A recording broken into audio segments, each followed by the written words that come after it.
I will leave that to you to decide. Hey, whatever you say. Oh, hello there. Welcome to the Nerdy Photographer Podcast. I'm your host, Casey Fatchett. If you've never listened to the show before, welcome. If you have listened to the show before, I don't believe you unless you can do the secret handshake. Well, how about that? Nicely done. In addition to providing entertaining and informative photography-related info, I also go on adventures with the crew of the Starship Fibonacci. Our current situation has me haggling with some locals over parts we need to fix the ship.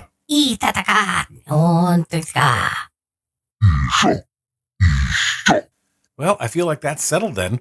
On this episode of the podcast, we speak with photographer Alex Bogaard about his travels around the world, photographing different cultures and wildlife, and his advice and insights for those who might want to do the same. That conversation right after the break. Whoa. That's not what the other guy said.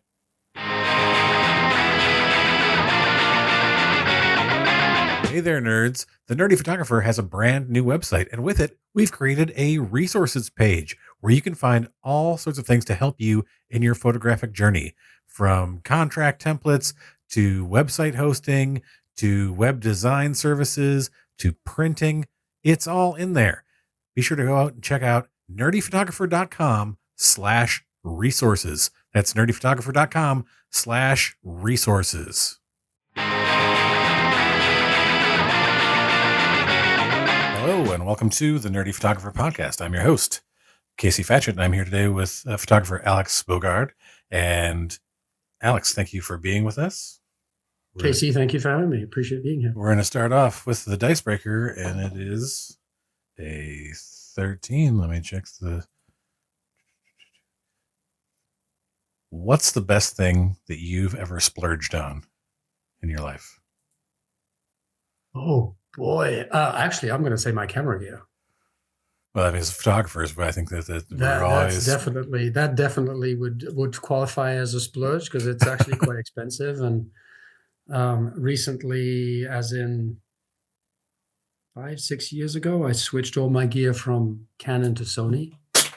Interesting. Let's just say that was definitely a splurge. Yeah, I am still a Canon person for over decades. I not that I haven't tried other cameras or like put them in my hands. I think that for me, it's always a matter of how it feels ergonomically.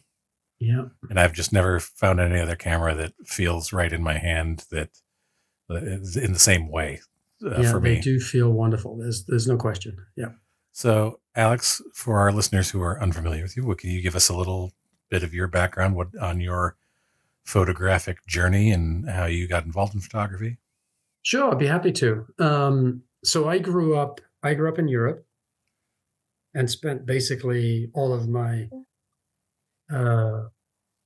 into all of my life up into the early 20s in Europe. And part of what we used to do as a family is we would go on what I would call fairly exotic trips. And most of these trips were sort of off the beaten path. So a good example is, from 6 to 10 years old, every year we would go on trans-Sahara expeditions. The Sahara Desert is the largest desert in the world in basically the northern section of Africa. And we would cross that desert at different points, but basically north to south. And so from those early days, I was exposed to photography and film. Because my father would document those trips and those journeys. And then subsequent to that, we would, watch the slides and the film and so on and so forth. And so I've kept in my life this joy of traveling, and that's to this day still an important part of my life. And I also really appreciate the remote places, the tough to get to places. And when I go through those experiences, I'm often either alone or with maybe one other person. And, from time to time, you get to see some pretty amazing things. And when I do that, I want to find a way and I've always wanted to find a way of recording that and capturing that. And so that's it was initiated back in my early childhood, but I've been practicing at that for the better part of 25 years now, actively. I think that that's a formative experience in your life Yeah. of doing that. And I think that can, in a lot of ways, influences how you see the world and Right. experience other cultures and Right. other people who are different from yourself. I think that That's that's correct. a really amazing way to you mentioned like more of a solitary approach to this, but how has photography allowed you to connect with other people in these other cultures in ways that you feel that you might not have otherwise if you were just like a regular traveler? Yeah. Yep. And so I'll answer your question sort of two ways, both with people and with wildlife, because I think there are some commonalities there. So when it comes to photographing people, so I was on a trip to Cuba earlier this year. Actually, we're in 25 already. So Mm. earlier in 24, April of 24, I was in Cuba. And um, one of the things I wanted to practice when I was on that trip and focus on is particularly street photography and portrait photography, neither of which I'd really spent any time doing, as primarily wildlife and nature. And the long before you take a picture, there are all kinds of things that start taking place to allow you to connect and even get in a position of being allowed to take a picture and capture something that meaningfully reflects how people are really feeling or them going about their day and so on and so forth. And so Cuba was just this wonderful experience because culturally, obviously, they're very different from where I grew up. I'm lucky enough to speak a little bit of Spanish, and so the very first initial steps is very sort of gentle approaches to people. Cameras are definitely out of the way when you make those initial approaches. It starts with an attempt to speak their language and engage with them. It starts with being willing to share where you're from, because they're just as curious as I might be about them, and they're just as curious about us. It involves being respectful of the environment that they're in and the distances that we keep. And only once that person-to-person connection has happened would I then gently ask, is it okay to take a photograph? Would you be willing? And then be willing to respect that decision, right? What we're not doing is walking up to a scene and saying, "Oh, that's really cool," and then go stick a lens in somebody's face. Right. Right? I think that that's an important lesson for everybody that, hey, when you're traveling, so many doors, even in my own travels, like have been opened because whether I could speak the language or not, I made an attempt There you go. to speak the native language. And I know that they can tell that I am not a native French speaker or whatever, like wherever I've gone, and they know, but the amount of goodwill it earns you to attempt to speak their language wherever you are, it earns you is phenomenal. And I think that it's that there are many people who don't, especially I will say many Americans do not understand the how that unlocks doors for you. I would And agree. being respectful of cultural differences and differences, not distances. Because I was thinking of like we were saying about like distance that we keep from people. I think that just something that I see in New York with the street photographers. Sometimes there are people who are very, very good at it and respectful, and there are other people who are like right up in your face. Mm-hmm. You don't know, and they just come up and take a picture, and there's this. I can't remember his name right now. Who very famously did street photography. That was his style in New York City, which is just like flash going off in your face. But I think that if you're looking to get the true sense of a culture or what the people in somewhere that is being willing to keep your distance and to slowly make that connection with people. Slowly make the connection. Absolutely right. And that informs actually sort of that understanding informs the lens choices I would make, for instance. And in Cuba specifically, I chose to use a 135 millimeter fixed focal length lens, which is not exactly what most people would go to. First of all, it's bigger, it's a little heavier, and then, in street photography, you tend to think more in terms of 50 millimeters and maybe below, right? Mm.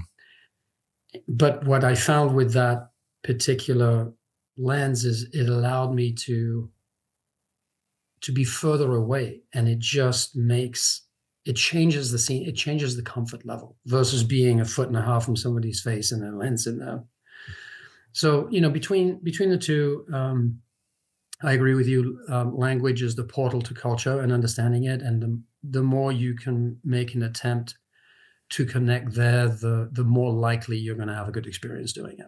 Right? Yeah, like you said, that the distance and informing your gear choices and understanding that this is something that I deal with people who are in my professional photography, breaking the barrier between people in a portrait session, like having the comfort level of, I always start with either I'm using a telephoto or a very wide angle from far away. And as we sort of build into a closer situation, and that again, like you said, building the comfort, people who you are not necessarily having a deep conversation with, and might be a sort of fleeting interaction when you're doing that sort of work, and being able to step back and use a longer lens, so you can be close to them in the photo.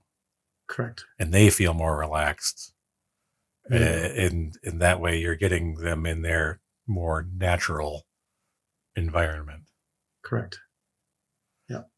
So what role in that sense does I think before I get there, I was going to ask another question. But you mentioned that there's a difference between, obviously there's a difference between people and wildlife. You were going to go somewhere, and I want to come back so we don't miss that. Yeah, actually, the similarity I wanted to point out is, again, this notion of respect as you approach. So, in terms of human to human contact, we talked about speaking a language and using that as a portal, right? With wildlife, one of the ingredients is we're not speaking a language, but behaviorally being aware of what their behavioral language is and being able to understand it and respect it. And then that will tie directly back into distance and how close or not close wildlife will let you be. Right. And so it's to me, they're similar in the sense that the first thing I personally do is I make a very conscious decision that I subordinate myself to my environment. I approach it with a mentality that I am a guest in this spot right here, and this interaction I'm definitely a guest in, and I have a couple of opportunities. I can either nurture being a guest and the goodwill of the host, or I can try to impose myself on it, in which case there's a good chance that the host closes the door. And that happens both on the human side and the wildlife side. Different ways, but the result's the same. Wildlife would just take off and leave.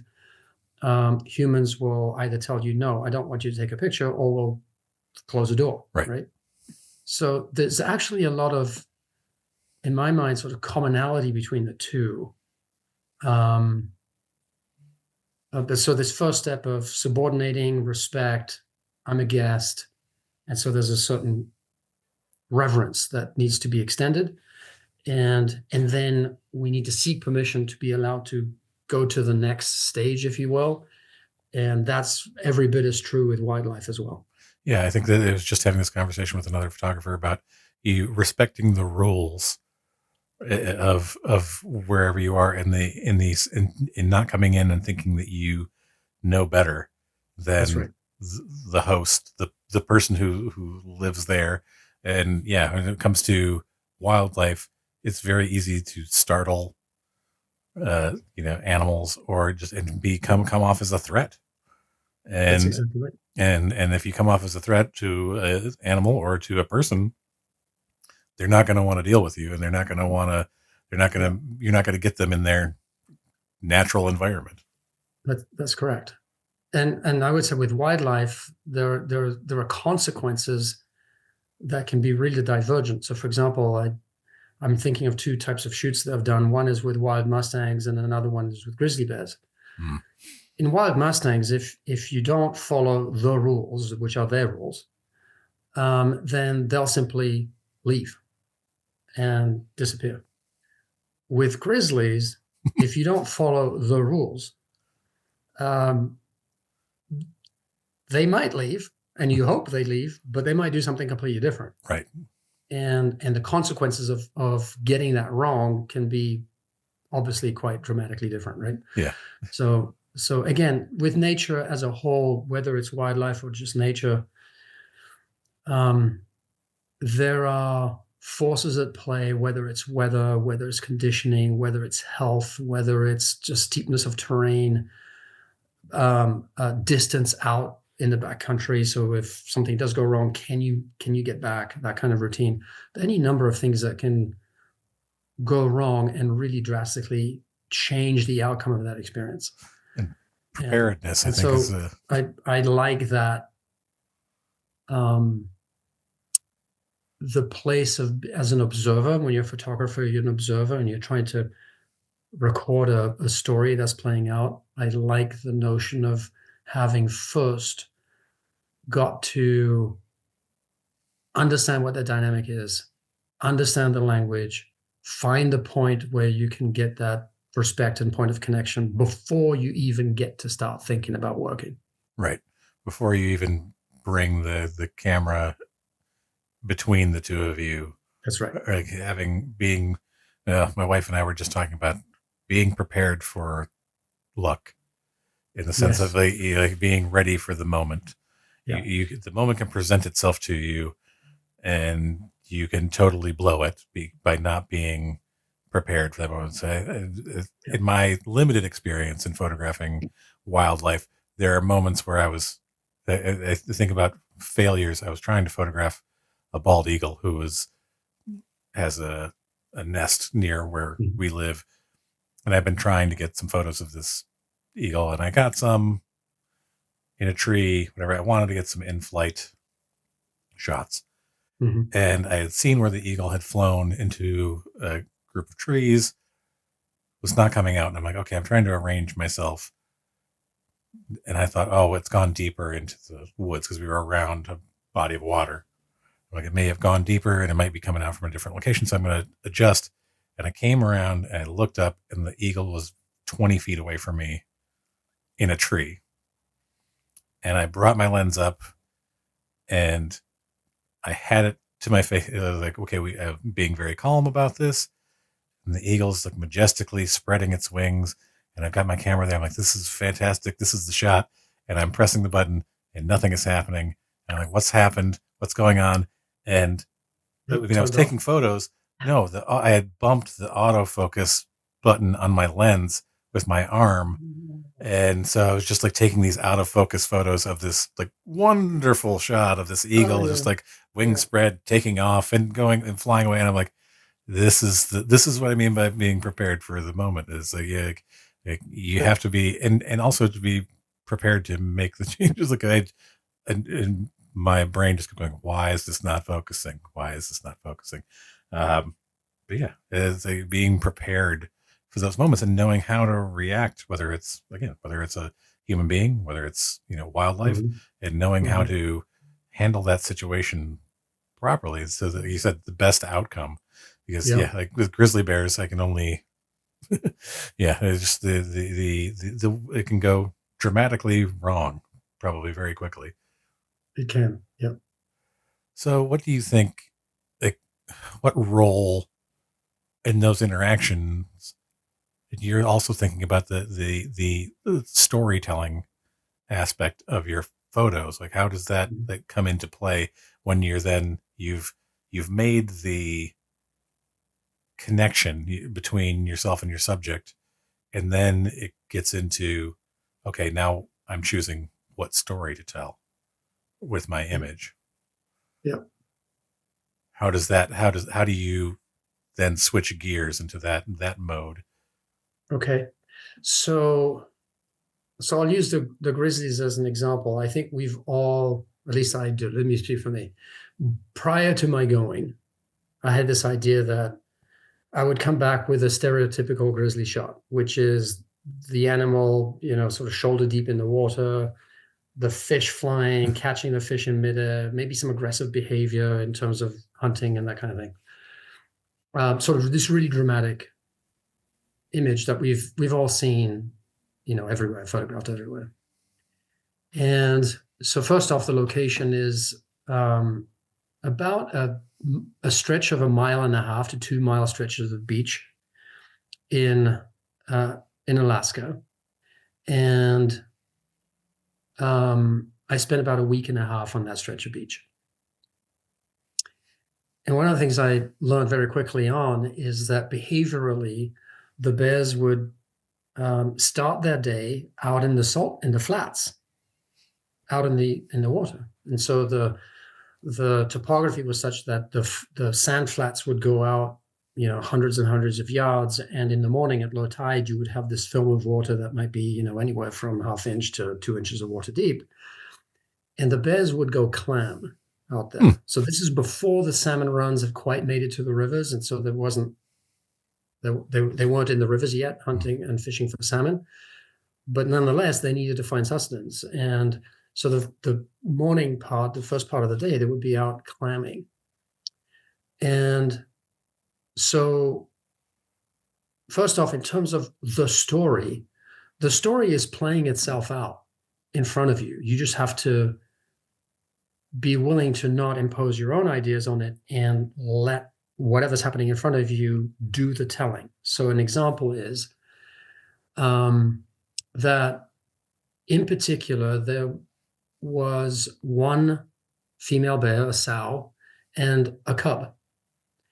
And this particular female was clearly, compared to the others, very emaciated. The cub was also emaciated. It was cowed, meaning body language-wise, It wasn't the, happy-go-lucky, get up on my hind legs, ears perked up, curious about the world. It was definitely arched back, tail tucked in, hindquarters tucked in, and sticking really closely to mom, basically. And when I spent some time just being there and watching as they were trying to clam, and it made you realize how hard life can be. And to me, the visual I had of watching those two is the human equivalent would be the single mom trying to raise a child out of the back of a car. It was that kind of intensity. Nothing was easy for the two of them. Meanwhile, 100 yards further off, there was another mom with her 2 cubs. Right. And she is round and the fur is shiny and the cubs are playful and there's a whole different dynamic. And you look back to your own scene and you're 100 yards away and there's a completely different story happening. And so even within the confines of this micro population of bears that were there were 2 very, very different stories being played out. The one that I was focused on at that moment was just the hardship of finding food. I don't know whether she had health issues or not. I understand from the local guide that she had actually had 2 cubs and lost one of the cubs to a male grizzly that had killed it. And so this was a family unit that had already been attacked, had already been reduced, and they were simply struggling to find enough sustenance to hold on until the salmon came. Right. 100 yards further on, a completely different story. It was mom teaching well-fed, rounded cubs how to clam, how to do it, watching the learning behavior that was taking place. It was a very nurturing type of environment, and over here it wasn't.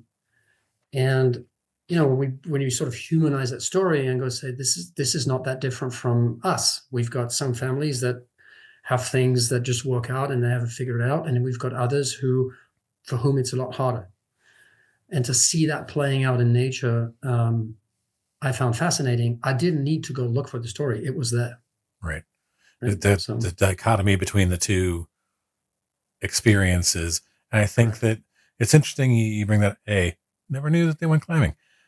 B, the I think that a lot of photographers would just naturally be drawn to the, oh well, this is the more nourished, or this looks healthier.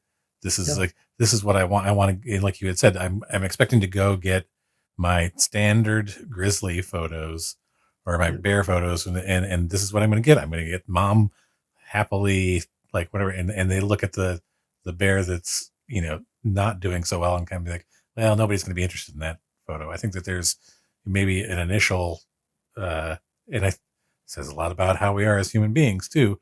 We're willing to sort of like put the blinders on when it comes to the struggle for some people. That's and being willing to tell that story. That's, wow. You just like the dynamics of that situation. You just like, my mind is blown in a little bit. It's like when I because you don't think about it immediately that there is that sort of, in the animal kingdom, that you kind of know it's there, but you don't think about it because it's not what ends up in magazines or whatever of your photos. Like you're not getting the photos of, like, this is what happens to the weak members of a society in the animal kingdom. Right. So when you're visiting a new place, how do you set yourself up for success when you're going to a new location, whether it's, you're shooting landscapes, wildlife, or you're going to someplace where the culturally different or whatever, and you're dealing with people? Like, how do you prepare yourself for success? Great question. So I'll use a different trip, and that's a trip I took to Nepal, and working my way up the Khumbu Valley in Nepal to Everest Base Camp for that, as a good example of how do you prepare for a trip like this. So I think the first set of preparations have nothing to do with cameras, have nothing to do with photography. They have everything to do with being ready for the environment that you're going to be in. So what does that mean? That means, what season, time of year am I going in?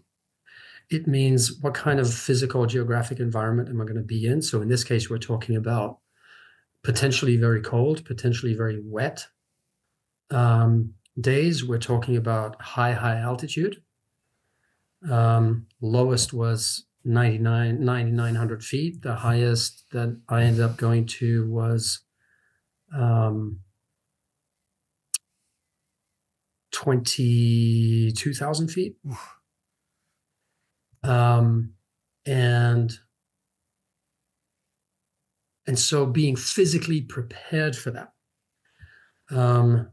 There are other elements that come. So there's a certain conditioning element to this, first off. Then you start thinking about, when we're there, where is shelter? What does that look like? It's very different to go on a trip where you get to go to a hotel or a heated environment, and you get a warm shower at the end of the day and a change of clothes, and you can wash your stuff, versus whatever I have is on my back. It's in a backpack, and I'm carrying it, and I'm not going to have the ability to do X, Y, and Z. So that changes what you bring with you. So there's a bunch of studying around those things that takes place. So getting awareness and getting properly prepared physically, and then practically with the right gear to take care of the person, right? That might be currencies, that might be passports, that might be vaccinations, that might be, hey, how about I brush up on some of the language issues, right? How about I brush up on some of the cultural norms, which are so different than any of the ones I've been, especially if you're a first-time goer, so different from the ones that I would be used to, right? So there's that. And then you go, once you've got that figured out, then you go, or at least I would go focus on, what's my gear, my photographic gear, and how do I find the balance between the things I need to carry for me versus the things I want to carry to take photographs. And again, now it's what's the subject I'm going to be photographing? What's the scale of the environment I'm going to be photographing? What is the environment climatically? I just came back, for instance, a few weeks ago from a short shoot in the Northwest up here outside of Washington, in Washington State on the Pacific coast. We have a rainforest. And I went to shoot some a fly fisherman fishing on one of the rivers coming out of the rainforest. I got so wet and my gear got so wet that all my camera lenses fogged up from the inside. Right. So there's an example of trying to anticipate. I had not done good enough of a job of anticipating just how wet it was going to be. What humidity you're going to be dealing with. Just the humidity and the dampness of the environment. And the temperature, the condensation that would happen with the lens hitting cold air and moisture getting exposed to it. And candidly, I wasn't prepared enough for that scenario. Luckily, I had a second body and a second lens, and so I was able to switch gears. But had I not done that, halfway through my trip, my photographic journey was over at that point, right? And so it's all the same choices that photographers make every day. It's, do I bring one lens, two lenses, three, two bodies? Which ones do I bring? What are the things I think I'm going to anticipate seeing? And then you have to figure out, how do I schlep all of that with me? I think that's such a yeah. I mean, like, I don't know. I'm personally spoiled a lot in my business side of my photography, and that I do a lot of weddings and portraits and things where I can just I can bring my rolling bag full of gear and take a lot of stuff. So that then there are the instances where I am traveling and I really have to put my thought into okay, what do I want to bring with me? What are the 2 or 3 lenses I want to bring? Do I want to have more than one camera? What exactly, is there increased utility via adapters to use lenses on different types of cameras? This is one of the things that I deal with. I have my old film cameras, with a bunch of vintage lenses, and various types of digital cameras, and being able to okay, well, if I can take some weight out of my gear kit by using my vintage lenses, because I know I'm not going to be I can manually focus things, and that way my gear kit becomes way smaller and lighter. That's just for me. But it is that switching of gears into, I really have to be more thoughtful about what I'm taking with me on this excursion, shall I say? Yep. There's another element of preparing, or another way you can prepare too. So I'm thinking of a different trip that brought an element I hadn't thought of. And so this is a winter trip, backcountry skiing. So it means skins on skis to get to the backcountry, 5-degree temperatures, and learning on YouTube, on various YouTube channels from photographers who've done this, where they spend time in really, really cold weather to take photographs, and learning that, hey, if you open your camera bag inside of the car before you leave, or in the cabin before you leave, and then you go outside in 5-degree temps, and then you bring that stuff back in, when you open that up, it'll all fog up instantly. Yeah. And now it's like, oh, when somebody tells you, it's obvious, but unless you try to anticipate some of those things, there's a really good chance that you open the bag at the wrong time, you then go out in the cold hits the lens fogs up, and now your shooting's done. Right. It's those things that you don't necessarily, like you said, it makes sense when you hear it, but if you didn't hear it beforehand, you're not going to think about it. And again, setting yourself up for the moment, and give yourself the best possible chance for okay. So what's something that we've talked twice now about times we've had the lens fogging up issues or whatever it is, or possibly what's an instance that sticks out in your memory of really being properly prepared for an quote unquote unforeseen circumstance, but you were ready for that change, like that instance of something that was unexpected in the sense that it just popped up, but your preparedness really helped you be ready for that moment and overcome the unexpected.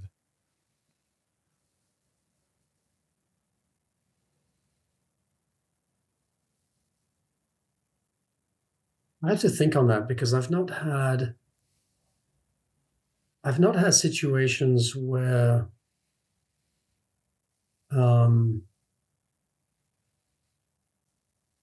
I've had something happen that was completely and utterly unexpected, and I just happened to be ready for it.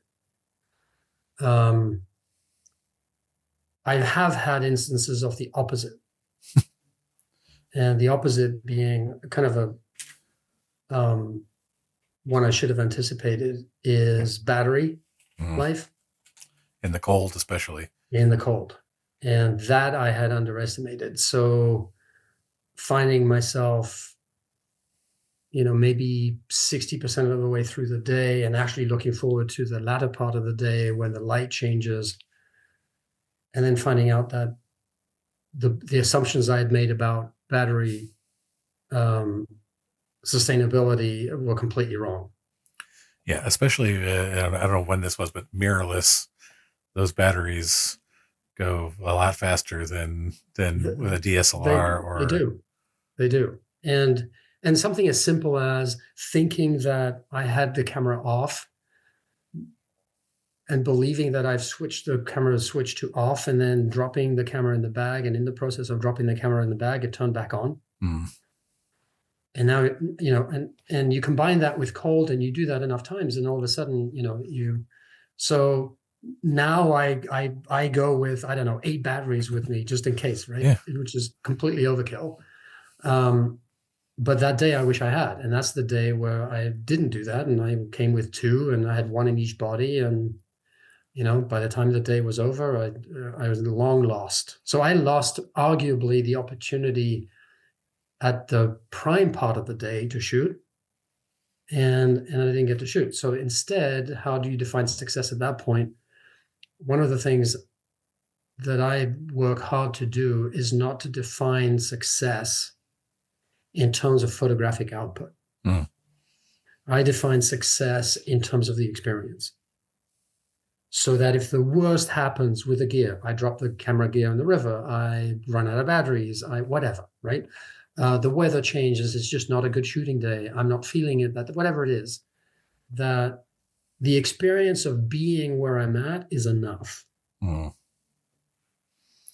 then if there's a photograph that comes out of that ends up being good enough to make the cut, which is a low single-digit percentage anyway. Yeah. In my mind, then great. That's the cherry on top. I think that's, you bring up something there with like the low percentage rate. I think that's something that a lot of younger photographers struggle with, in my experience, talking to people, is that not understanding that you're not like, especially when it comes to things like what we're talking about. I think that obviously it depends on the genre that you're shooting. Right. But there's sort of this expectation that they're all going to be keepers, or that the majority of them are going to be keepers. That is not the case. And if I don't know, before I get into what you said about the experience, I kind of just want to touch on that, like being understanding that, you're not going to, like, not every shot is going to be your best shot. Like that's, and the willingness when it comes to choosing what you present from whatever your photographic experience was on a particular shoot doesn't mean that you have to show every photo. Right. That you are really can be critical in your own mind enough to like not be so, what's the word, precious, I guess, is about your own work, that you think that every one of them is the best.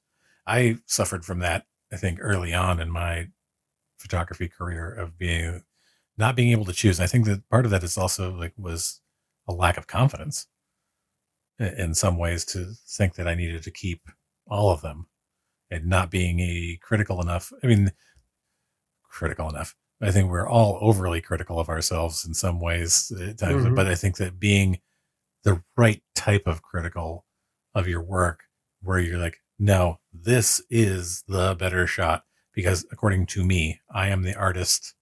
I'm the one who Yeah. created. This is the one that really exemplifies my vision of what this should be. Yeah. Um, I agree with everything you're saying. I would add one more element, sort of from my own experience, in terms of, be in order to have an ability to cull better. In Mm, other words, to go say, if I take 100 shots, um, number one, being comfortable with the idea that none of them may be great. And in fact, probably statistically, you think it should be none to one of them would be great, because otherwise it's just too easy. There would be great shots everywhere. And the mm, reality is it's not. It's actually quite difficult. But knowing what are the technical elements of the photograph, of the framing, of how it's composed, or how it's set up, knowing what distinguishes and having the ability to distinguish in your own mind what separates an okay picture from a good picture from a great picture. right. And I didn't have that initially. I didn't have a framework to go say, yeah, that looks really good. But then I would look at, I don't know, pick your favorite magazine, Outside Magazine, National Geographic, and you look at another picture and you go, oh my God, that is so stunning. And then you think, well, but I took a bear picture, and this is a bear picture, but why is this one in the magazine and this mine is clearly inferior? What is it about it? And so learning to um, use the technical elements of the photograph itself to help you cull Mm. makes it easier to then go say, yeah, it's okay, but it's still not, Do I you know, need even in your post production? Does it mean I crop it differently yes, so that to recompose in a way like this is a great moment? I caught this great moment, but the composition isn't where I would like it to be. So now I can like recompose it, and having that technical aspect and I don't know, say mastery, but at least knowledge yep, of it, so that you can recompose it by cropping it and be like, this is a much better photo. I have a picture yep, of an osprey that I took that I was like looking at the original. I'm going, this is an okay photo. I'm like, wait a second, and it was a vertical. I cropped it horizontal, came in real close. And I'm like, wow, this is way better. there you go. This is a much more visually interesting because now I've gotten rid of a bunch of distractions that were in the original composition, and now it like comes back into like all of I've got leading lines taking me where I want to go, and like those sorts of things, and, Perfect. and but yeah, like being able to go back on it and say, huh, yeah, now that this is the those technical things that really give a step up to your photo and Yep, differentiate it from just the, like you said, it could be a good photo, but what makes it a great image. right. And you also brought up something about the photograph, the experience of of being out there, like that sort of ranking higher than the photographic output. And I think that again, it depends on what your genre is in some ways, and how you're if you're working if it's your job. In It's some different. instances, it's Yes. like okay, I gotta deliver Yeah. something. I gotta deliver something. But I Yeah. think that even in like corporate jobs that I've done, that the if the atmosphere that you are in and that you nurture yourself in whatever way you have some sort of impact on that atmosphere determines the outcome. Like Right. if you come into something, regardless of what you're photographing, whether like, because we talked about this, the difference between wildlife and human beings is not is there's really not as different as you people might think. If you come into it with the mindset of you said of being I'm going to control this, I'm going to what is enforce my will Yeah. on this scenario, you don't have not only the photographic output that you desire, but you're not going to have the experience That's that right. you want. Yeah, I agree with you. I think there's a difference between production, let's call it production work, where you're there, it's a job, and versus creative work, right? And I don't operate in the production work side of it. My world is creative, and it's usually combined with traveling. So if I were to define success in photography as measured by the quality of the photographic output, by any measure, I wouldn't do this, because like, what other things do I do in my life where I take 100 swings at it and maybe there's one that's worth anything, right? Or take 500 swings at it, and you would say, whatever it is you're doing, you need to quit it and go do something else you can have more success at. So it's precisely because it is so elusive. It's precisely because it is difficult, and especially when you take your photography in environments you don't control. There's a very different thing to be in a sort of controlled stage environment where the light is, you can dictate it, where the position of the subject, you can dictate it. Those are two very different things. But when you're in an environment that you don't control, and then it's really helpful to find something other than just the photography to define success. Yeah, I think you're setting yourself up for mentally, emotionally, whatever, just feeling like you're a failure all the time. If you're just sitting there thinking like, I'm only as good as, if I got the perfect photo from this shoot, then you're not gonna survive long term in the photography industry. It's going to be tough. That's right. I was I was having another discussion with a photographer where we were talking about like, if you needed to build yourself up and like the hustle, if instead of letting the hustle of working a job as a photographer for 6 months will destroy you, you need to build yourself up first. Like, and I was like, if 6 months of hustling as a photographer is going to like put you off of doing photography, then this is not a career path. It's going to be, if you think this is going to be something you're going to do for a living, for a career, it's going to be, you're not going to be out of the hustle in 6 months. It's a lot of work. And like you said, finding the ways in which you define success is very, very important, because otherwise you're setting yourself up for failure. You're looking at the opposite end of it.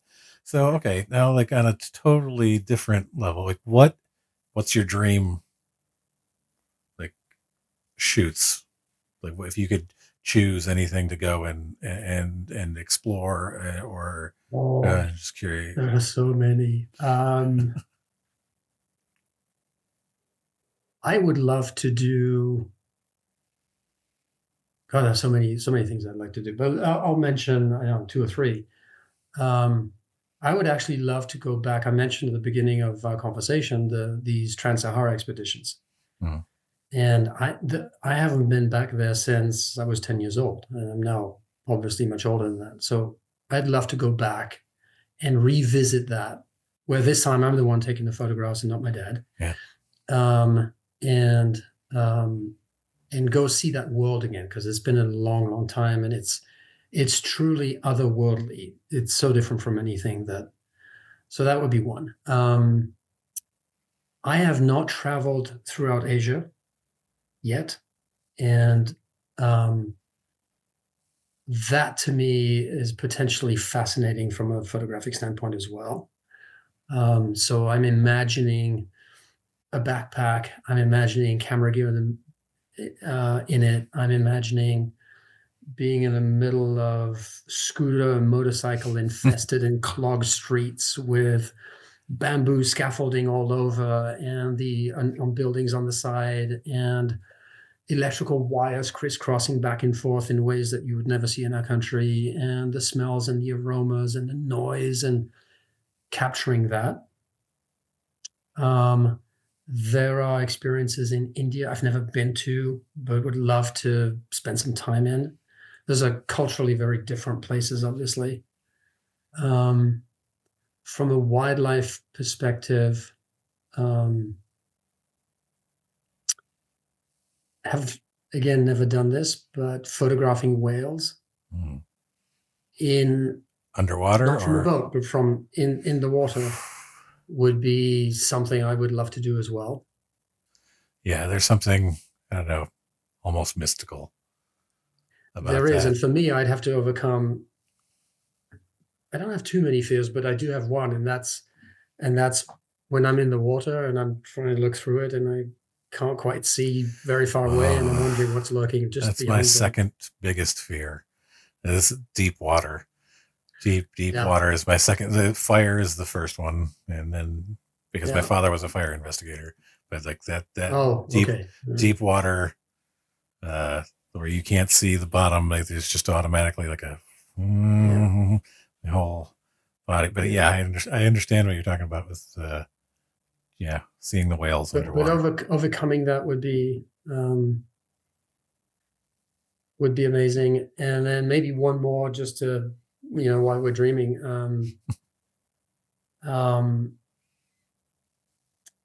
One of the things I try to think about is sort of different vantage points. And sometimes what makes photographs really appealing and interesting is not necessarily that the subject is so different or unique, but the vantage point from which it's taking is very different. So picture a delta wing and sort of flying up above your, I don't know, 100 yards off the ground or 200 yards off the ground, and you're going over terrain that you just don't see from that vantage point, or you're going over wildlife. So think Africa, changing the perspective. And what does that look like when you've got a panoramic shot of a herd of water buffalo that just goes off into the horizon, but you're taking it from 200 yards up in the sky? Yeah. And you're capturing all that depth to the horizon and the sun and the light and the dust coming off. And the wildebeest aren't big macro shots. They're just these little pinpricks all along in the horizon, just things like that, right? Changing perspective is such a, the most common advice I give anybody for taking better photos. Yeah. Like, just like be willing to change where you put the camera, high, low, different angles, always be willing to change it up. All right. So the final question, what advice would you give to photographers who are considering going on these sorts of I don't know, I can call them adventures,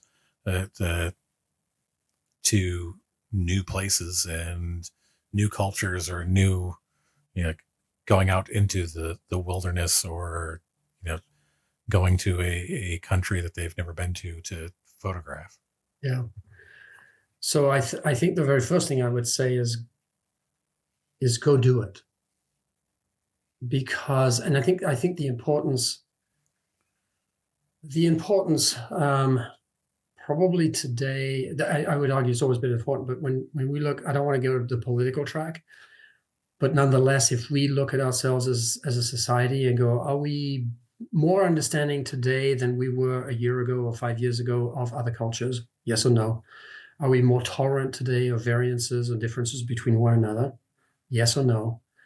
And are we more aware of our environment today than we were 5 or 6 years ago? And I think if the answer is on an individual level, if any of those are no, then I would encourage that we all do that, because the more aware we are of how other people think, how other cultures operate, what our the geography, even in the geography we live in, what that's like, and whether or not it's threatened, the better off I think I think we are to look at our existence and look at the world we live in with a more balanced point of view. And the more likely we are going to be open to differences. And the more equipped we might be to understand things that might be threatening the things we take for granted. Right. Whether that's the environment, whether that's nature, just look at the wildfires that are happening in Southern California right now.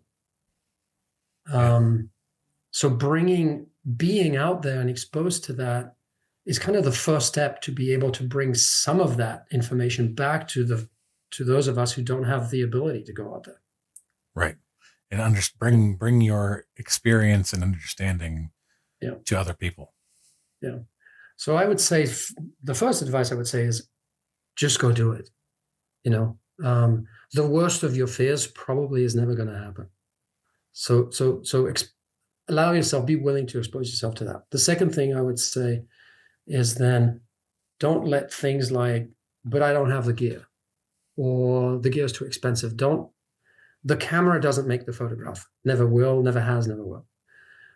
It can help, but in the end, somebody has to press the shutter, and you could give a poor photographer really great equipment and the picture still isn't going to be any good. And you could give a great photographer crappy equipment and they'll still come up with a good picture, right? So not to get sucked into, well, but I need this and I need that, and that's all this money and I don't have it, and so therefore I'm not going to do it, is just go out there and practice. Well, like we've been saying, is to be prepared for the moment. You're going out and taking the photos with what gear you have. Yeah. And then eventually someday you're going to get that piece of equipment that's better, and you're ready when you do have it, and you're not going to be afraid of that moment when you do get the camera or the lens or whatever it is that is the upgrade for the thing. You're ready for it. Yep. And then the final thing I think I would say is embrace failure. It's just a reality of if you want to call it a sport, this is a reality of the sport. It's embrace failure, become good friends with it, have good humor about it, because otherwise it can be a really frustrating experience, right? Yeah. So you understand that you learn a lot from failure, and every step you fail is one step closer to the one that won't be. And then when you get there, it'll be a magical moment. Yeah, there are any number of reasons that failure can take place, and just learning from it and figuring out how to take a step forward from it is, how you grow as an artist, as a person.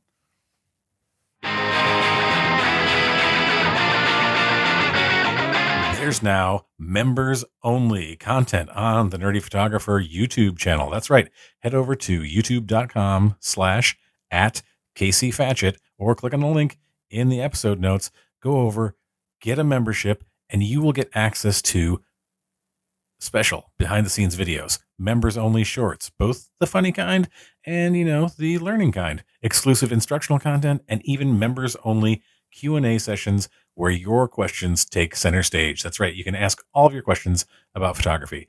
Go deeper, learn more, become part of the inner circle. Don't miss out. Hit that join button on our YouTube channel and take your experience to the next level.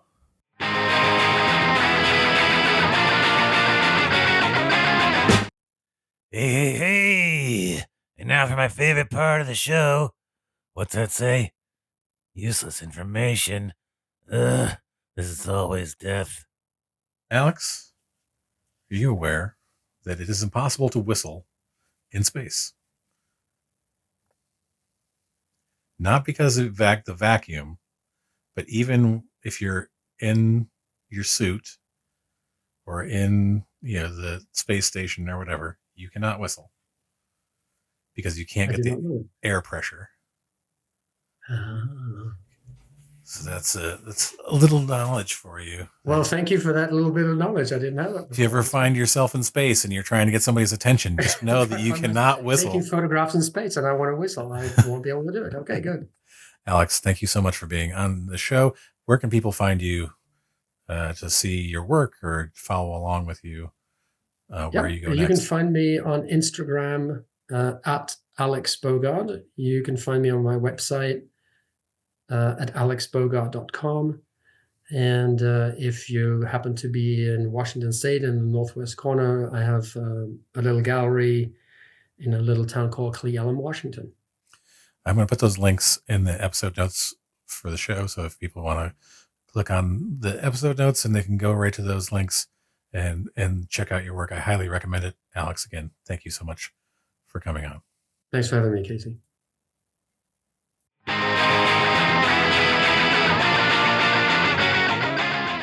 And welcome back. Very thankful to Alex Bogaard for joining us. You can find all of Alex's links in the episode notes, and I highly recommend that you use them. I also highly recommend that you subscribe to the show and follow along with us on the social medias at The Nerdy Photo. That's at The Nerdy Photo, no dots, underscores, or dashes, on Instagram, Blue Sky, Threads, TikTok, and Reddit. You should follow us for more shenanigans between episodes. It's fun. Sure, you can get an autograph. Hey, wait a second. You didn't say that was a contract. Until next time, everybody, stay safe and stay nerdy.